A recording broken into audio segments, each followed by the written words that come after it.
The rain fell in sheets across the Philippine mud, turning the makeshift motor pool into a churning sea of red clay that sucked at boots and tires with equal hunger. Sergeant First Class James Jimmy Crawford stood beneath the canvas awning of Supply Depot 7, watching his convoy of trucks sink deeper into the mire with each passing hour.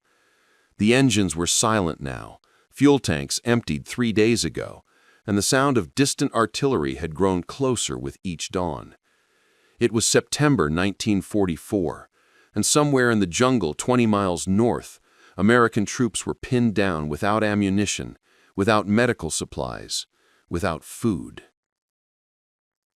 Jimmy was 32 years old, lean and weathered from 2 years in the Pacific Theater, with hands that bore the permanent grease stains of a man who'd spent more time under truck hoods than sleeping.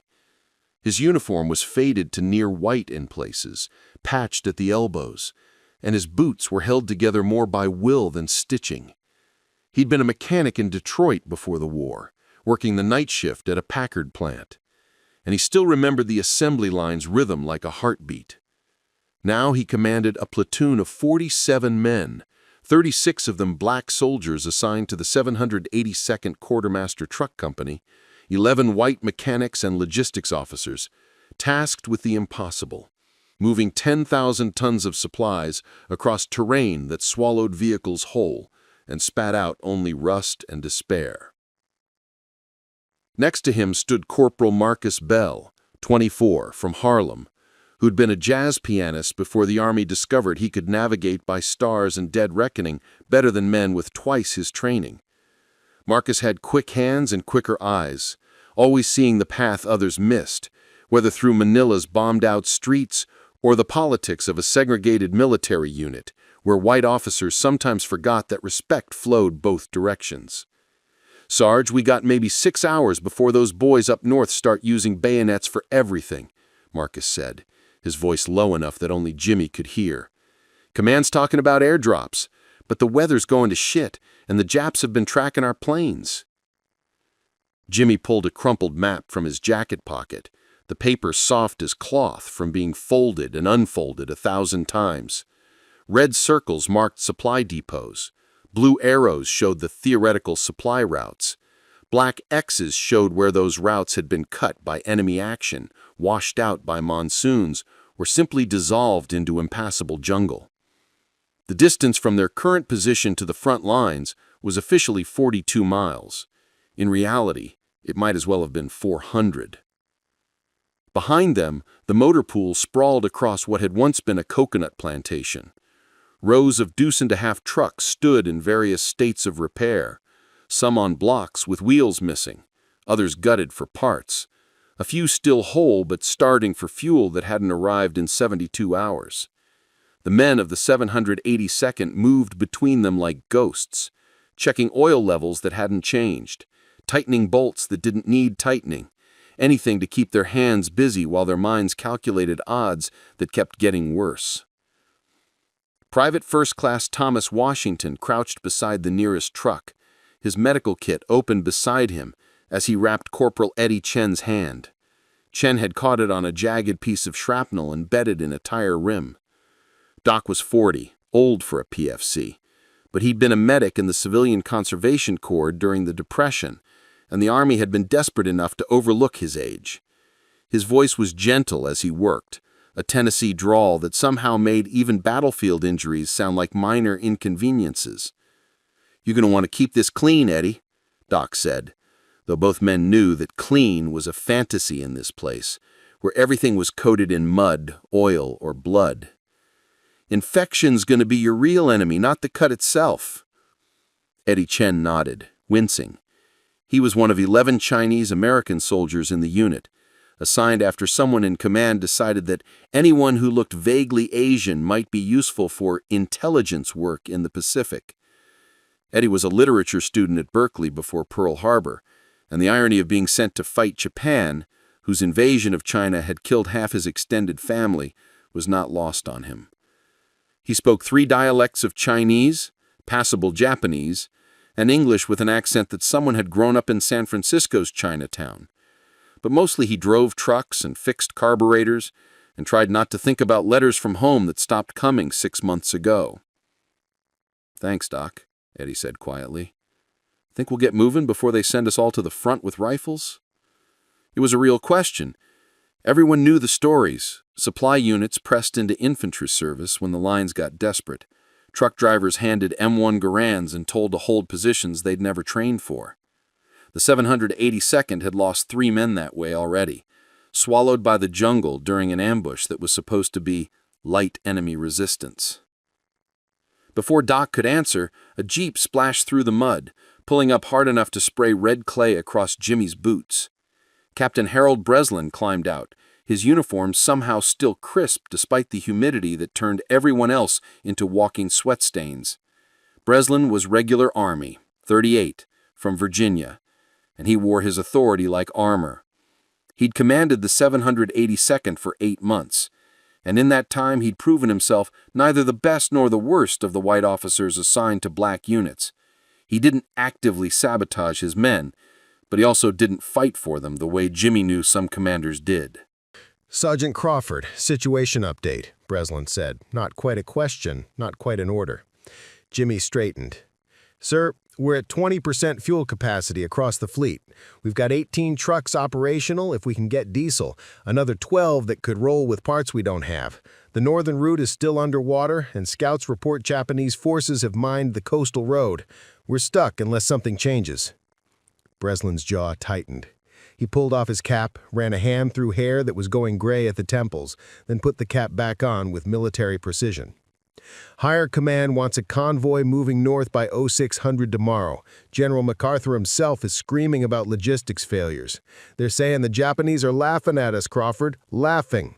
They've been telling their troops that American supply lines are a joke, that we can't sustain offensive operations because we can't get beans and bullets to our own men." Marcus spoke up from behind Jimmy, his voice carefully neutral. "Sir, with respect, the Japanese aren't wrong. We've got 1,000 tons of supplies sitting here turning into rust and men dying 20 miles away because we can't bridge that gap. It's not a failure of will, it's physics and fuel." Breslin's eyes narrowed, but he didn't snap. That was something, at least. "I'm aware of the physics, Corporal. I'm also aware that if we don't figure out a solution, this entire offensive stalls and everything we fought for in the last 6 months means nothing." He turned back to Jimmy. "I need options, Sergeant. Real ones, not excuses." Jimmy looked past Breslin to the motor pool where his men waited in the rain. He thought about the Red Ball Express, the legendary supply operation in Europe that he'd heard about through military channels, where black truck drivers had kept Patton's advance moving by running convoys day and night, ignoring speed limits and sleep requirements, turning logistics into an art form. They'd called it the Red Ball because nothing stopped those trucks. Not weather, not enemy action, not exhaustion. The drivers had painted red balls on their bumpers like badges of honor. "We need to adapt, sir," Jimmy said slowly. "The Japanese think they understand American logistics because they're fighting the war they know. Centralized supply, rail lines, predictable routes. But we're not fighting their war. We need to become unpredictable. Smaller convoys, multiple routes, night operations. We send 3 trucks with 1,000 gallons of fuel instead of 30 trucks with 10,000 gallons. We move fast, we move smart, and we don't stop moving." Breslin frowned. "That's not doctrine, Sergeant, that's gambling." "Sir, staying here is gambling," Marcus interjected. "At least this way, we're betting on our own skill instead of hoping the situation improves on its own." For a long moment, Breslin said nothing. The rain drummed on the canvas above them, and somewhere in the distance, thunder rolled, or maybe it was artillery, hard to tell anymore. Finally, the captain nodded slowly. "You've got 12 hours to put together a pilot convoy. 3 trucks, your best drivers, enough fuel and ammo to make a difference if you get through. You run the coastal route at night, avoid the known minefields, and if you make it to the 41st Infantry's position by dawn, we'll expand the operation. If you don't—" He didn't finish the sentence. He didn't have to. Jimmy saluted. "Yes, sir. We'll make it." Breslin climbed back into his Jeep and drove off, leaving Jimmy and Marcus standing in the rain, the weight of what they just agreed to settling over them like the monsoon clouds. 3 trucks, Marcus said quietly. 3 trucks to prove we can do what everyone says is impossible. Jimmy looked at the motor pool, mentally cataloging which vehicles could handle the run, which drivers had the nerve for it. Get Chen, Washington, and Robinson. Tell them we're rolling at 2200 hours. And Marcus, find me Sergeant Tanaka. If anyone knows how the Japanese think, it's him. Marcus raised an eyebrow. You sure about that? Tanaka's been getting looks from half the unit since we deployed. Some of the men don't trust him. I trust him, Jimmy said firmly, and right now, that's what matters. As Marcus jogged off through the mud, Jimmy pulled out the map again, studying it by the fading light. The coastal route was marked in pencil. 37 miles of road that ran parallel to the ocean, exposed to enemy observation, but supposedly clear of the flooding that had drowned the inland routes. The problem was the word supposedly. Intelligence in the Pacific Theater was often 12 hours old by the time it reached the field, and 12 hours could mean the difference between a clear road and an ambush. He thought about Detroit, about the assembly lines that had taught him to see complex problems as sequences of smaller, solvable steps. A truck was just metal and mechanics. You fixed one part, then the next, until the whole machine ran. Maybe logistics could work the same way. One convoy, one route, one delivery. Then another, until the sum of small victories became something larger, something that changed the shape of the war. Behind him, the men of the 782nd continued their work, and Jimmy realized that half of them were watching him now, waiting to see what came next. These were men who'd been told their entire lives that they weren't good enough, weren't smart enough, weren't brave enough to do the jobs that mattered. The Army had assigned them to truck companies because it was appropriate work, hard labor, away from the glory, the kind of thing that wouldn't upset the social order back home. But Jimmy had seen what these men could do. He'd watched Marcus navigate through blackout conditions by counting engine revolutions and compass bearings. He'd seen Doc Washington perform field surgery with nothing but a pocket knife and morphine, saving men who should have died. He'd watched Eddie Chen rebuild a transmission with improvised tools while under mortar fire, never missing a beat. They weren't just truck drivers. They were mechanics, navigators, medics, engineers, men who'd learned to improvise and adapt because the system had never given them the resources that white units received as a matter of course. If anyone could pull off the impossible, it was them. Sergeant Roy Tanaka appeared from between 2 trucks, wiping grease from his hands with a rag that was dirtier than his skin. He was 35, Nisei, second-generation Japanese-American from California, and the fact that he was here at all, wearing an American uniform instead of interned behind barbed wire, was testament to arguments made in Washington that Jimmy would never fully understand. Tanaka had been a farmer before the war, growing strawberries in the Central Valley, and he'd volunteered the day after Pearl Harbor, desperate to prove his loyalty to a country that suddenly saw him as the enemy. "Crawford," Tanaka said, his voice flat but not unfriendly. "Marcus said you wanted to see me." "We're running a convoy to the front at 2200 hours, Jimmy said without preamble. 3 trucks, coastal route, through enemy territory.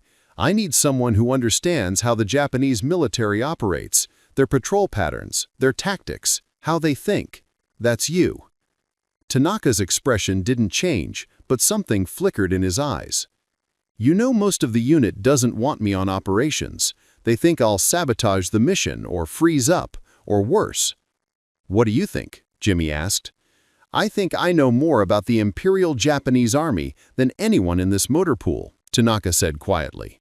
"I think my uncle sent me letters about his service in Manchuria before the war, and I paid attention to details most people ignored. I think I hate what Japan is doing to China, to the Philippines, to everywhere they've invaded, and I think I'll do whatever it takes to stop them." He met Jimmy's gaze steadily. "But most of all, I think I'm tired of having to prove my loyalty every single day to men who'll never trust me no matter what I do." Jimmy nodded slowly. "Fair enough, Tanaka.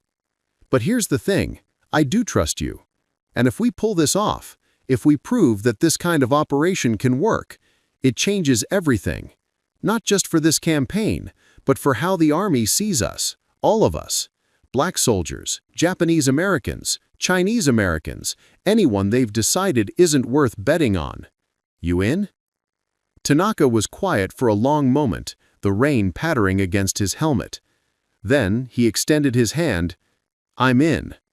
They shook, and Jimmy felt some of the weight lift from his shoulders. Not all of it, never all of it, but enough to move forward. Good. Let's go pick our route and figure out how to stay alive long enough to deliver these supplies. As the two sergeants bent over the map, Jimmy noticed something he hadn't seen before, a small shrine at the edge of the motor pool, tucked beneath a damaged truck. Someone had set up a photograph of a young soldier who died 3 weeks ago, Private Jackson, with a canteen cup full of wilted flowers beside it. Next to it was a rosary, a Buddhist prayer bead bracelet, and a small American flag, all mingled together in a makeshift memorial that transcended the boundaries the Army tried to enforce. That was the real America, Jimmy thought, not the one in the newsreels or the propaganda posters, but this one, messy, improvised, built by people who shouldn't be working together, but did anyway, because survival required it, because decency required it. If they could make this convoy work, maybe they could prove that America worked too, despite everything trying to tear it apart. The compound that housed the 782nd Quartermaster Truck Company occupied 3 acres of reclaimed jungle, a space carved from nature through sweat and bulldozers, where the green always threatened to take back what humans had temporarily claimed. Jimmy Crawford's quarters were a plywood shack he shared with 3 other NCOs, 8 feet by 12, with walls thin enough that conversations in one corner carried to all 4 corners. His bunk was the top right, marked by a photograph tacked to the wall, his wife, Sarah, standing in front of their Detroit apartment with their daughter, Marie, who'd been 4 when he deployed and would be 7 by the time he got home, if he got home. He'd written Sarah 317 letters since shipping out. He counted them sometimes, late at night, when sleep wouldn't come and the mathematics of communication became a way to ground himself in something countable, something finite. She'd written back 208 times, which meant 109 of his letters had gone unanswered, and he tried not to calculate what that ratio meant. Maybe the mail was just slow. Maybe she was working double shifts at the bomber plant and didn't have time. Maybe the words he sent across the Pacific weren't the words she needed to hear. The last letter he'd received was 3 weeks old, creased from being folded and refolded in his breast pocket. Dear Jimmy, Marie lost another tooth yesterday. She put it under her pillow but then couldn't sleep because she was worried the tooth fairy couldn't find our apartment with the blackout curtains. I told her the tooth fairy had special magic for wartime, and that seemed to help. She's reading now, really reading, whole books. She asks about you every day, wants to know if you're fighting like the soldiers in her picture books. I tell her that you're fixing things, making sure everyone stays safe, and she seems satisfied with that. Work at the plant is steady. They promoted me to shift supervisor last month, which means more money but longer hours. Mrs. Chen from downstairs watches Marie on the late nights. Her son is somewhere in the Pacific too. She doesn't know where. We don't talk about it much, just trade ration coupons and help each other where we can. I'm not going to lie and say everything's fine here because you'd know I was lying. But we're managing. Marie and I are managing. You do what you need to do over there, and we'll be here when you get back. Stay safe, Jimmy. Come home. Love, Sarah. He'd read it so many times the ink was starting to smudge, and each time he noticed what she didn't say as much as what she did. She didn't say she missed him. She didn't say she loved him, except in the closing, casual, automatic, the way you sign any letter. She didn't ask when he was coming home because both of them knew he couldn't answer that question. Before the war, they'd been good. Not perfect. Nobody was perfect, but good. They'd met at a church social in 1936, both of them 19 and trying to figure out how to be adults in a world that was just starting to recover from the Depression. Sarah had been a teacher's aide, smart and practical, with plans to get her degree once they saved enough money. Jimmy had been learning his trade at the Packard plant, coming home each night covered in grease but proud of work that meant something, that built something real. They'd married in 1938, a small ceremony because neither family had money for anything grand. Marie arrived in 1940, and for 2 years they'd built a life, modest but solid, the kind where you could see the future stretching ahead in predictable increments. Jimmy would make foreman eventually. Sarah would finish her degree. Marie would grow up in a neighborhood with good schools and safe streets. They'd been so sure of that future. Then Pearl Harbor happened, and the future shattered into 1,000 pieces that no amount of certainty could reassemble. Now, at 2100 hours on a Tuesday evening in September 1944, Jimmy sat on his bunk and tried to write letter number 318. The page remained blank, except for Dear Sarah. Because what else was there to say? That he was about to lead a convoy through enemy-controlled territory on a mission that might get him and 24 men killed? That he'd been awake for 36 hours and couldn't remember what it felt like to not be exhausted? That sometimes he couldn't remember what her voice sounded like, and that forgetting him scared him more than Japanese artillery? He set the pen down and checked his watch. 1 hour until departure. Across the compound, Marcus Bell sat in the mess tent with a cup of coffee that tasted like burnt dirt and optimism. He'd been a different person before the war. Younger, certainly, but also more naive about how the world worked and where he fit into it. Harlem had been its own universe, a place where being black meant being part of something vibrant and alive, where the Apollo Theater and the jazz clubs of 125th Street created a culture that belonged to them and nobody else. Marcus had played piano at Minton's Playhouse, sitting in with legends who taught him that jazz was about finding the spaces between the notes, the silences that gave the music shape. He'd been good enough that older musicians had started to notice, good enough that he dreamed about recording contracts and tours and a life lived in 12-bar progressions. Then the draft notice arrived, and suddenly he was property of the United States Army, assigned to a truck company because someone in a processing center had looked at his test scores and decided he was too smart for infantry but not the right color for officers' training. They'd made him driver, then a navigator, then a corporal, when they realized he had a gift for seeing patterns that others missed. He'd learned to navigate by stars during training in Louisiana, taught by an old master sergeant who'd served in World War I and remembered when black soldiers had been relegated to labor battalions, digging latrines and hauling supplies while white troops took the glory. "Things are better now," the sergeant had said with a bitter laugh. "Now they let you die in combat roles too. Progress." Marcus hadn't known if the old man was joking or not. 2 years later, he still wasn't sure. The coffee was cold by the time he finished it, but he drank it anyway, savoring the bitterness that matched his mood. Across the tent, Eddie Chen was playing cards with Doc Washington and 3 other soldiers, their voices a low murmur, punctuated by occasional laughter. Marcus watched them and felt the familiar disconnect, the way soldiers learned to laugh hours before potentially dying, the way normalcy became a performance you enacted to keep the fear from taking over. Eddie looked up, caught Marcus watching, and gave a small nod. They'd become friends over the past 8 months, bonded by the shared experience of being outsiders in a unit full of outsiders, the kind of friendship that didn't require constant conversation but thrived on mutual understanding. Eddie never talked about his family in San Francisco, just like Marcus never talked about the club scene in Harlem, because some memories were too precious to expose to the corrosive environment of war. "You ready for this?" Eddie called across the tent. "Define ready," Marcus said, standing and walking over to join them. "If you mean, have I accepted that we're about to do something incredibly stupid, then yeah, I'm ready. If you mean, do I think we'll actually survive it, then no comment." Doc Washington chuckled, laying down a pair of jacks. "That's the spirit, Corporal. Nothing builds confidence like existential uncertainty." Doc was the oldest man in the unit, 42, with gray threading through his close-cropped hair and permanent laugh lines around his eyes that made him look like someone's favorite uncle.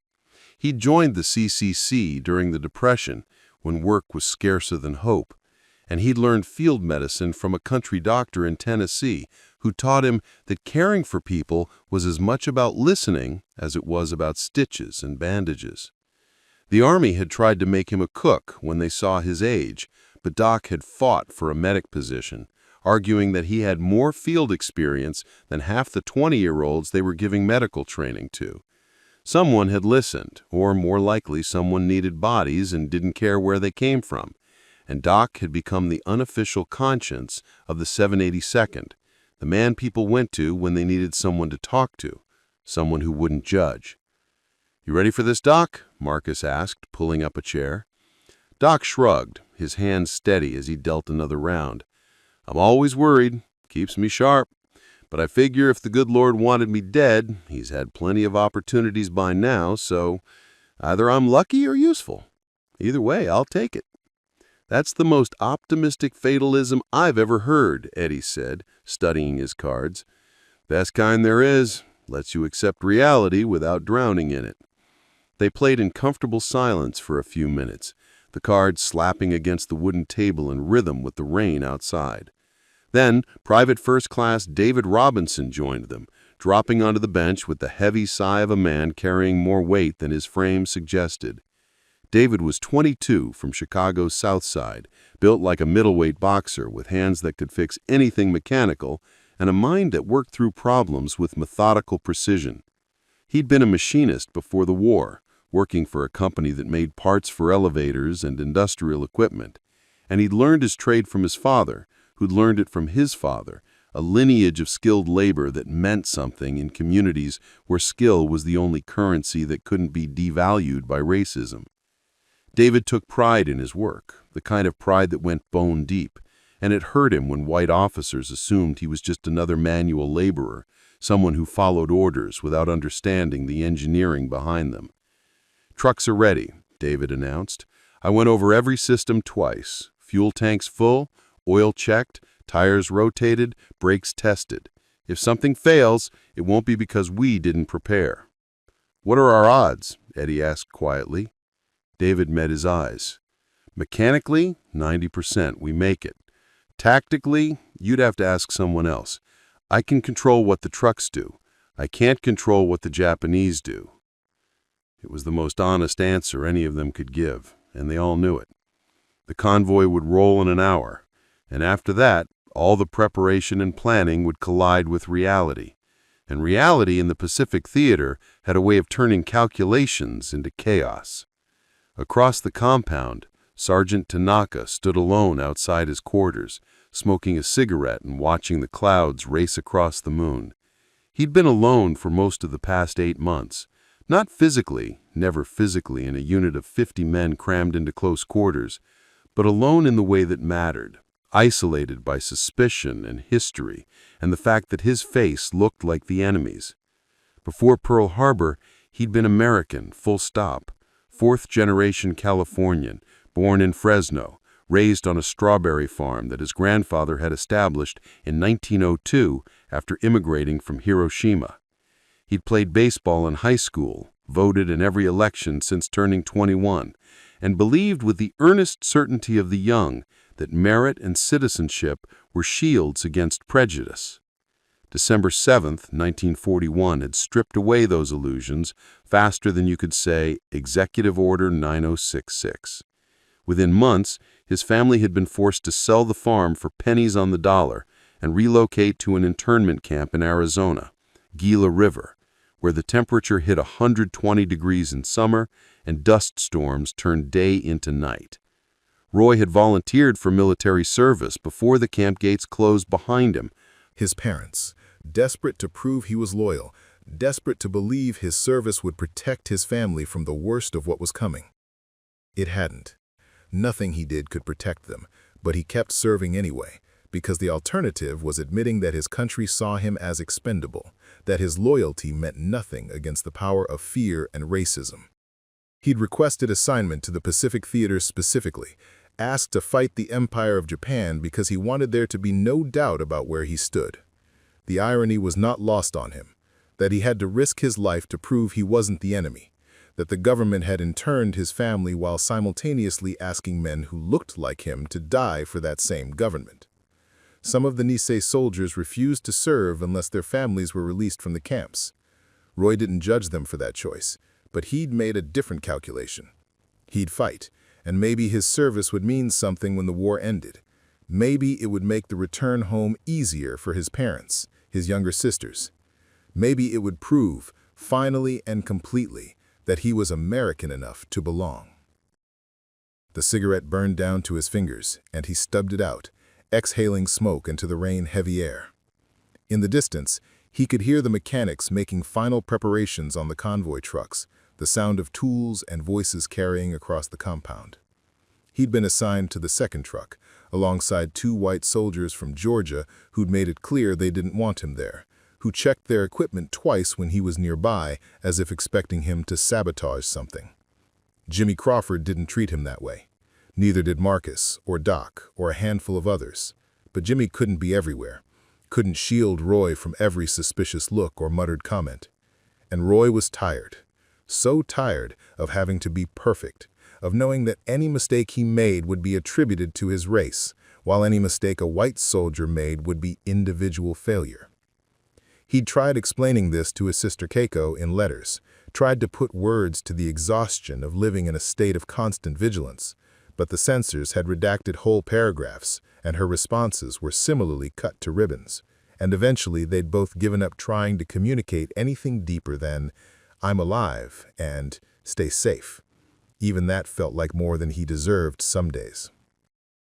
"Tanaka," Jimmy's voice cut through his thoughts. "You ready?" Roy turned, found the sergeant standing a few feet away, rain dripping from his helmet. "As ready as I'll ever be, Sergeant." "Good. Because I need you to do more than navigate tonight. I need you to help me think like the enemy. Where would you set up an ambush if you were a Japanese commander? Where would you place observation posts? How would you defend a route like this?" Roy felt something shift in his chest. Not quite hope, but maybe the absence of despair. Someone was asking for his expertise, not despite his heritage, but because of it, and that was so rare it felt almost like trust. "I can do that," he said quietly. "I've been thinking about their tactics since we got the assignment. The Japanese are predictable in some ways. They favor high ground, they like to control crossroads. They'll sacrifice individual soldiers to protect strategic positions. But they're also dealing with supply problems of their own. They're not invincible." "Show me," Jimmy said, pulling out the map. They bent over it together, 2 sergeants planning a route through territory that wanted them dead, and for a moment, Roy allowed himself to believe that maybe, just maybe, the effort would matter, that the convoy would succeed, that his contribution would be recognized, that somewhere in the future there was a version of America that kept its promises to people like him. It was a fragile belief, easily shattered, but he held on to it anyway because the alternative was unbearable. By 21:45 hours, the convoy was assembled. 3 deuce-and-a-half trucks, painted dull olive drab, each carrying 4,000 pounds of ammunition, medical supplies, and fuel. The drivers were David Robinson in the lead truck, Corporal James Sweet Williams in the second, and Private First Class Anthony Martinez in the third. Each truck had a passenger-side navigator and 2 soldiers in the back, plus Jimmy Crawford riding in the lead vehicle and Marcus Bell in the third, positioned to coordinate if the convoy got separated. Doc Washington had stocked each truck with medical supplies, enough to treat trauma wounds in the field if they ran into trouble. Roy Tanaka rode with David in the lead truck, his M1 Garand resting against his leg, loaded and ready. Eddie Chen was in the second truck, assigned to maintain radio communication with base, though everyone knew the radios would be worthless once they were deep in enemy territory. The Japanese monitored Allied frequencies and had gotten good at triangulating signal sources. Captain Breslin walked the line of trucks, conducting a final inspection that was more ritual than necessity. Everything had been checked and double-checked. This was just the weight of command, the need to see with his own eyes that his men were as prepared as possible for what came next. "Captain Crawford," Breslin said, stopping at the lead truck, I am authorized to abort the mission if conditions deteriorate beyond acceptable risk. I need these supplies delivered, but not at the cost of losing the entire convoy. Use your judgment." It was as close to a blessing as they were likely to get, and Jimmy nodded. "Understood, sir." Breslin hesitated, then said quietly, so only Jimmy could hear, "I know I don't say this enough, Sergeant, but what you and your men do, it matters. The brass doesn't always see it, but I do. The troops on the front line do. You get those supplies through, you're saving lives, same as any infantry unit, maybe more." Jimmy met his eyes, surprised by the sincerity he found there. "We'll get it done, sir." Breslin stepped back, saluted, and the gesture was returned. Then he climbed into his jeep and drove off, leaving the convoy in the rain. "All right, listen up," Jimmy called, his voice carrying over the engine idle. "We've got 37 miles of bad road and worse options. We drive fast, we drive smart, and we don't stop for anything short of enemy action. If someone breaks down, we assess whether to repair or abandon. If we take fire, we punch through. No heroics, no unnecessary risks. Our job is delivery, not combat. Everyone clear?" A chorus of "Yes, Sergeant" came back, strong enough to cut through the rain. "Then let's move out." The engines roared to life, a mechanical symphony that drowned out the jungle's night sounds. Headlights clicked on, dim, hooded, just enough to see the road, and the convoy began to roll, 3 trucks carrying the weight of expectations and the fragile hope that effort could overcome circumstance. As they passed through the compound gates, Jimmy looked back once, seeing the lights of Supply Depot 7 receding in the darkness, and then there was only the road ahead and the rain and the knowledge that they'd just crossed a threshold from which there was no easy return. Marcus, riding in the 3rd truck, pulled out a small notebook and began writing by flashlight. 21:54 hours, departed base. Weather conditions poor, visibility limited. Morale cautiously optimistic. First checkpoint in 17 miles. He had been keeping a journal since deployment, not because he thought it would matter to history, but because writing helped him process the contradictions of military life, the way you could be terrified and bored simultaneously, the way you could hate something and find meaning in it at the same time. His handwriting was cramped, abbreviated, the product of too many late nights writing by insufficient light. Sometimes he wrote about tactical details, convoy routes, supply calculations, the mechanics of keeping trucks running in tropical humidity. Other times he wrote about music, trying to capture in words the solos he could no longer play, the progressions that lived in his head but had no outlet in a world of diesel engines and artillery. If we make it through tonight, maybe it proves something. Maybe it proves that the impossible is just the improbable that nobody's tried hard enough to achieve. Or maybe it just proves we're lucky. Hard to say which would be better. He closed the notebook, tucked it back into his jacket, and focused on the road ahead, watching for obstacles that the lead truck's headlights might miss. This was the job, paying attention, staying alert, being ready for the moment when everything changed. And it always changed, eventually. You just